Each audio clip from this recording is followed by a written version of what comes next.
So friends, आज की video में हम पढ़ने वाले हैं what is kinetic energy. So kinetic energy के साथ इसकी डेरिवेशन, फॉर्मूले की डेरिवेशन भी करेंगे और उसे समझेंगे डीपली कि काइनेटिक एनर्जी होती क्या है। ठीक है, तो सपोज़ अगर मुझे कोई ऑब्जेक्ट को एक्सेलरेट करना है, ठीक है, तो मुझे क्या करना होगा? मुझे फोर्स अप्लाई करना होगा। फोर्स अप्लाई करने के लिए मुझे किसी ऑब्जेक्ट पे फोर्स अप्लाई करने के लिए मुझे कुछ वर्क भी करना होगा। ठीक है, तो जब किसी ऑब्जेक्ट पे वर्क किया जाता है तो एनर्जी ट्रांसफ़र होती है।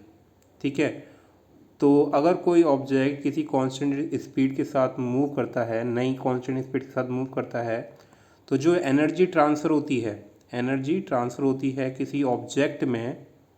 ठीक है, तो उस एनर्जी को हम कहते हैं काइनेटिक एनर्जी। और ये किस पे डिपेंड करती है? ये दो चीज़ पे डिपेंड करती है, मास पे एंड स्पीड पे। फाइन, तो अगर हम इसे डेफिनेशन में लिखें तो डेफिनेशन क्या बन जाएगी इसकी? तो डेफिनेशन बन जाएगी kinetic energy, kinetic energy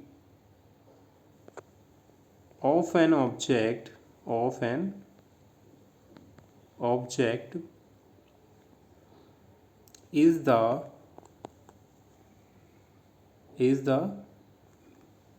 measure of work done, measure of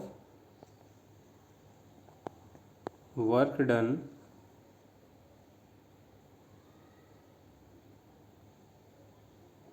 done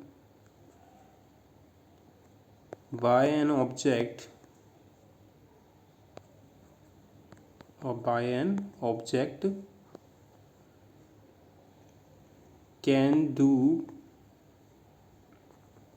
by virtue of its motion।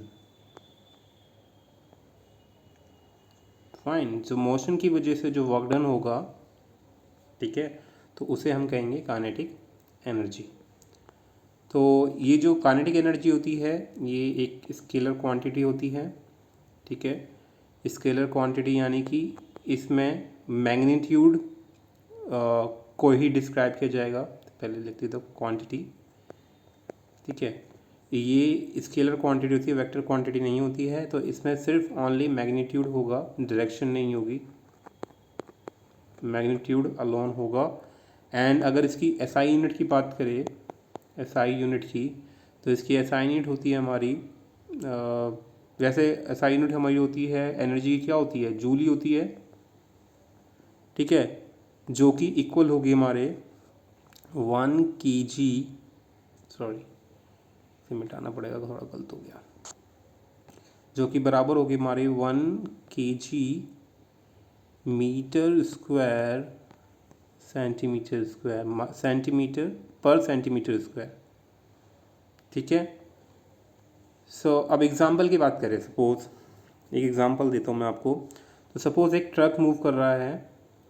ठीक है, ये ट्रक है हमारा और एक कार मूव कर रही है, ये कार है हमारी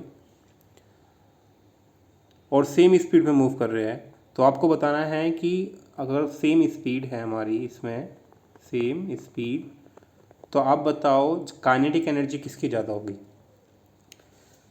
ठीक है, तो इसका एक फार्मूला होता है, जो काइनेटिक एनर्जी का हमारा फार्मूला होता है वो क्या होता है, सॉरी, तो काइनेटिक एनर्जी इक्वल टू होता है हमारा, काइनेटिक एनर्जी इक्वल टू होता है हमारा half mv²।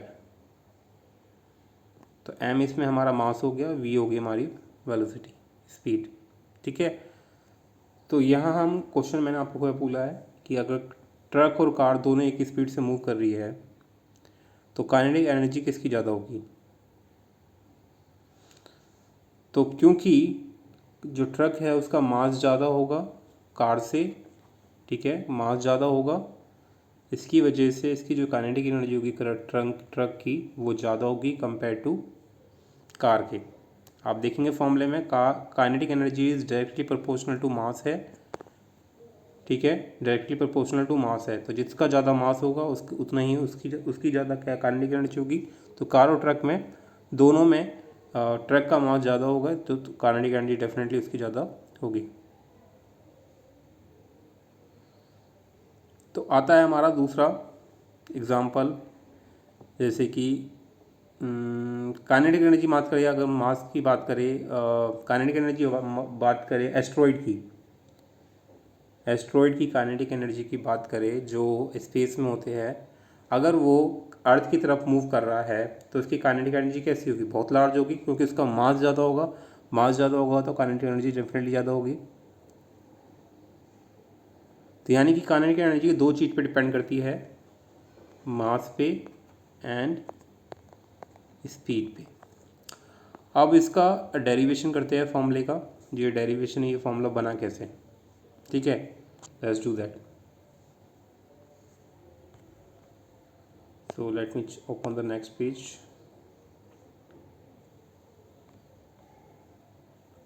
Driving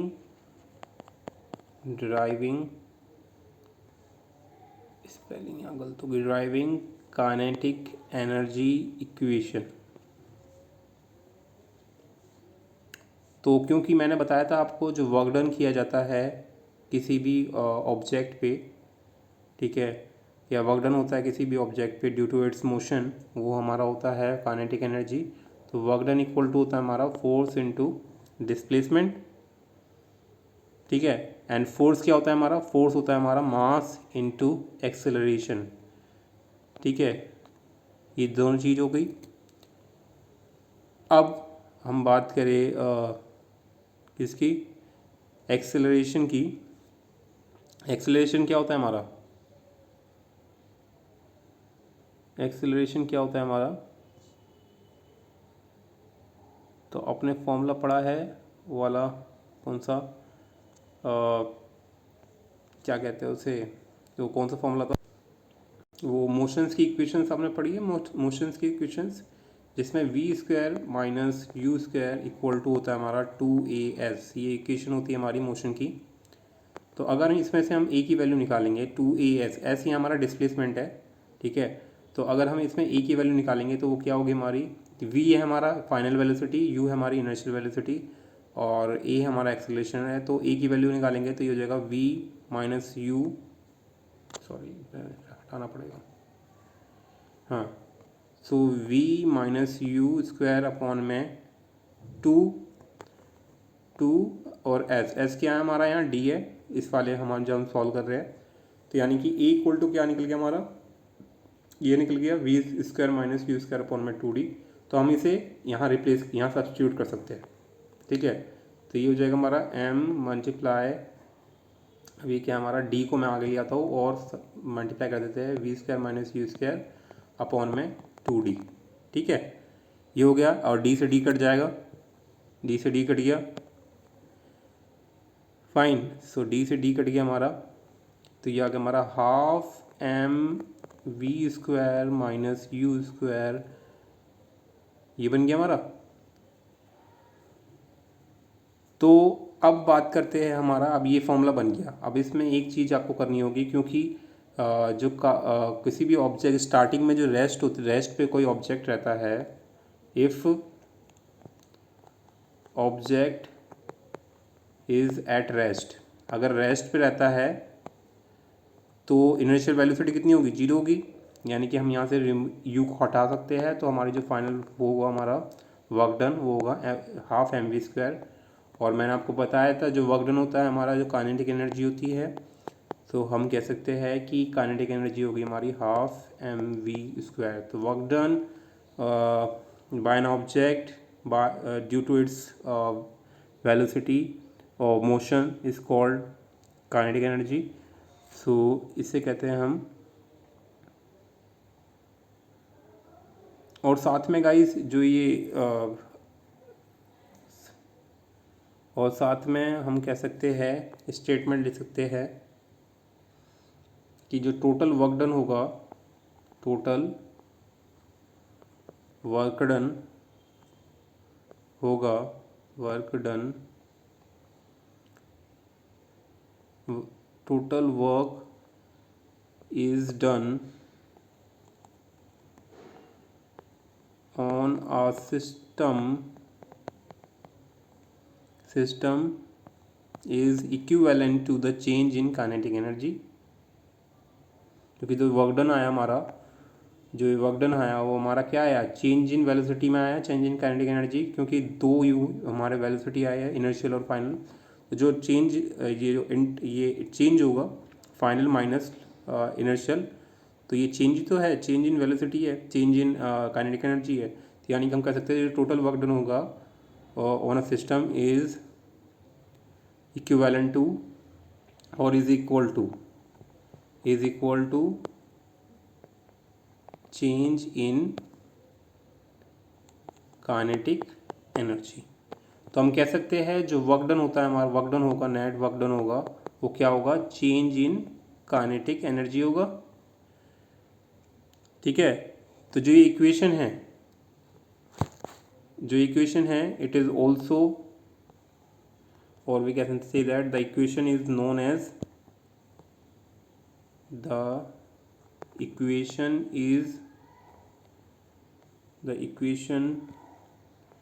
is known as work energy theorem। ठीक है, इसी इक्वेशन को हम वर्क एनर्जी थ्योरम के नाम से भी जानते हैं। Hope you like it and thanks for watching, bye bye and that's it. So I have to make it, so this is the guys full derivation, you can take the screenshot if you want। यहाँ से हमने drive करना start किया था। Hope you understood, thanks for watching, bye bye.